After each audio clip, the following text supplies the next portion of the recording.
풍산이 섬기고 있는 주인의 소름 끼치는 비밀? 알고 보니 우리는 모두 속고 있었던 것이다.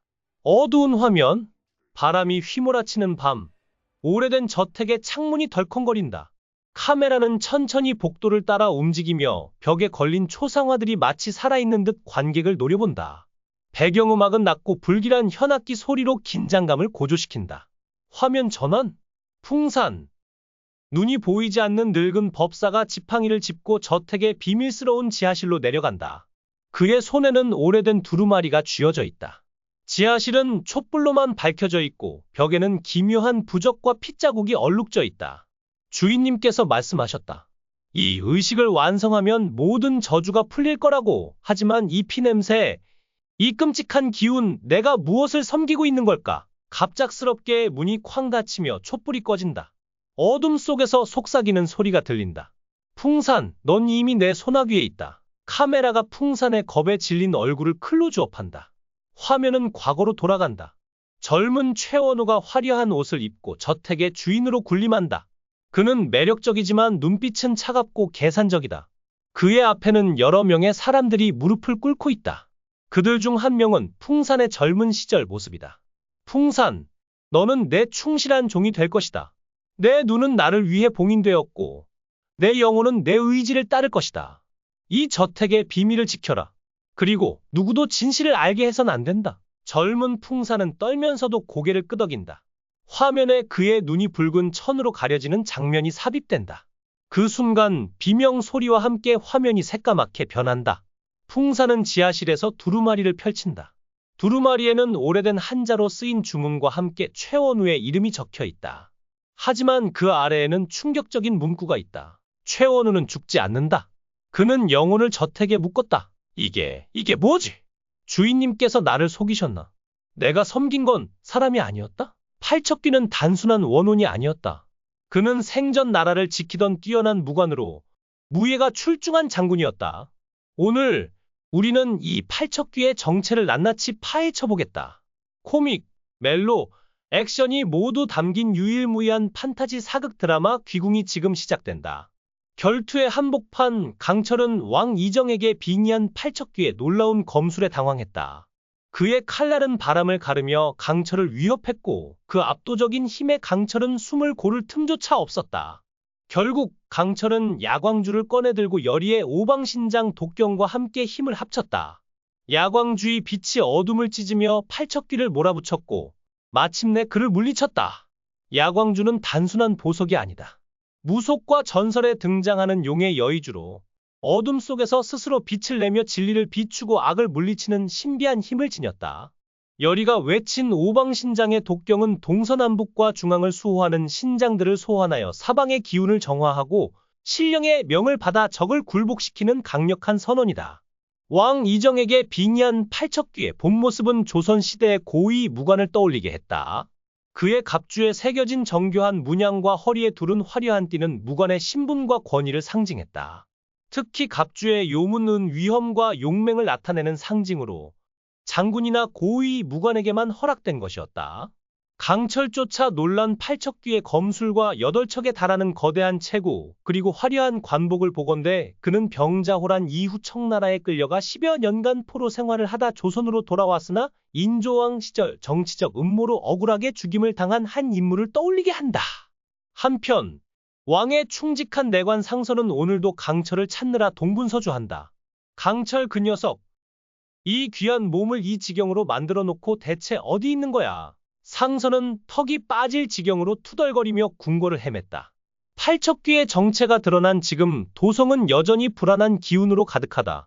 강철과 열의는 오방신장의 힘으로 팔척귀를 물리쳤지만 그의 원한은 완전히 사라지지 않았다. 과연 팔척귀의 진정한 목적은 무엇일까? 그리고 왕 이정을 노리는 그의 원한 뒤에 숨겨진 비밀은 무엇일까?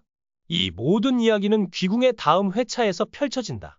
강철, 이 녀석이 또 말을 안 듣는다니까. 상선은 투덜거리며 궁궐을 헤맸다. 그의 잔소리가 도성의 밤 공기를 울렸지만 강철은 이미 다른 싸움터로 향하고 있었다. 한편 맹인 판수풍사는 어두운 지하실에서 천지장군 팔척귀의 기력을 되살리기 위한 음모를 꾸미고 있었다. 그는 영인대군의 몸을 빙의의 제물로 삼아 원혼을 불러들였고 이번에는 원자를 제물로 바치는 의식을 준비했다. 붓으로 한지를 누르며 먹을 힘껏 써 내려가는 그의 손길은 전통 부적을 제작하는 장면을 떠올리게 했다. 한지 위로 길게 이어진 일자형 선은 사령을 억누르거나 기운을 조정하는 부적의 전형적인 형태였다. 이 의식은 원귀의 빙의를 유도하거나 그 기운을 다른 몸으로 옮기기 위한 주술적 문장을 담고 있었다. 풍산의 눈빛은 마치 팔척귀를 신으로 섬기는 사제처럼 광기와 집념으로 빛났다. 당신의 억울함을 나의 뜻으로 실현하겠소. 나는 당신을 신으로 모시겠소. 하지만 내 뜻 또한 이루어 주시길. 풍산은 팔척귀의 집행자이자 주술사로서 도성의 운명을 뒤흔들 새로운 음모를 꾸미고 있었다. 그의 손에서 시작된 이 어두운 의식은 과연 어떤 결과를 낳을 것인가? 같은 시각 강철과 여리는 팔척귀를 유인하기 위해 신내림 의식을 준비했다. 여리는 이무기 강철을 자신의 몸주신으로 받아들이기로 결심했다. 이는 비비와는 다른 신격 존재와의 계약이자 봉인의 의식이었다. 여리의 몸은 이제 팔척귀를 끌어내고 그 위치를 드러내며 나아가 봉인하거나 소멸시키기 위한 강력한 도구가 되었다. 이 의식은 단순한 강신술이 아니었다. 마치 귀신 사냥을 위한 정교한 함정, 전략적 재물의식, 그리고 유혹과 포획을 위한 결계였다. 여리의 무구는 자연의 혼과 억제된 신령의 힘을 상징했다면 팔척귀는 원한, 저주, 죽음의 에너지를 품은 존재였다. 이 두 상반된 기운의 교차점에 여리가 섰다. 그녀는 신과 원귀를 동시에 끌어들이는 통로가 되었고 이 의식은 팔척귀를 끌어내기 위한 치밀한 전략이었다. 여리의 결단은 단순한 용기가 아니었다. 그녀는 자신의 몸과 운명을 걸고 도성의 어둠과 맞서기로 한 것이다. 한편 풍사는 팔척귀를 지키기 위해 점점 더 대담한 계획을 세우고 있었다. 그는 천지장군을 부르며 도성을 혼란으로 몰아넣으려 했다. 팔척귀를 없애려는 여리와 강철, 그리고 그를 신으로 섬기며 자신의 욕망을 이루려는 풍산. 이들의 충돌은 이제 단순한 싸움이 아니라 신과 인간, 원한과 정의가 얽힌 거대한 판으로 번져가고 있다. 그런데 뜻밖의 호출이 두 사람을 기다리고 있었습니다. 왕의 호위 무사들이 직접 그들을 찾아온 것입니다. 두 사람이 도착한 곳은 도성 근처의 한 사찰. 그곳에서 그들은 왕 이정을 마주하게 될 것으로 보입니다. 영인 대군의 죽음으로 왕실은 이미 균열이 시작된 상태입니다. 왕은 여리에게 마지막 희망을 걸고 자신의 잘못을 인정하듯 몸을 낮춘 채 조용히 도움을 청할 것입니다. 과거 여리와 강철이를 도성 밖으로 내쳤던 왕이 이제 손을 내미는 반전의 상황은 극적인 긴장감을 더합니다. 하지만 강철이는 이 장면에서 물러서지 않습니다. 특유의 비꼬는 말투로 왕과 팽팽한 기싸움을 벌이며 두 사람 사이의 갈등은 여전히 날카로운 긴장감을 유지할 것입니다. 팔척귀의 정체가 점점 드러나는 가운데 왕실 내부는 통제불능의 혼돈으로 빠져들고 있습니다. 특히 풍산에 숨겨진 의도가 본격적으로 수면 위로 떠오르며 단순한 궁중 암투를 넘어 귀신의 세력과 정치적 권력이 얽히는 거대한 흐름이 감지됩니다. 예고편에서 포착된 장면에서는 풍산이 은밀히 주문을 외우며 조선의 전역을 뒤덮는 잡귀들을 불러들이는 모습이 등장했습니다. 그 중에는 과거 여리를 노렸던 외다리 귀신까지 포함되어 있으며 이 귀신이 다시 도성을 향하고 있다는 정황도 드러났습니다. 의식을 마친 강철이는 혼란스러운 감정을 숨기지 못합니다. 자신이 여리의 몸주로서 더 이상 자유롭게 움직일 수 없다는 사실에 당황하면서도 그 이유가 여리와의 깊은 정서적 연결 때문임을 어렴풋이 깨닫는 듯합니다. 여리 역시 옥반지를 바라보며 복잡한 심경에 빠져듭니다.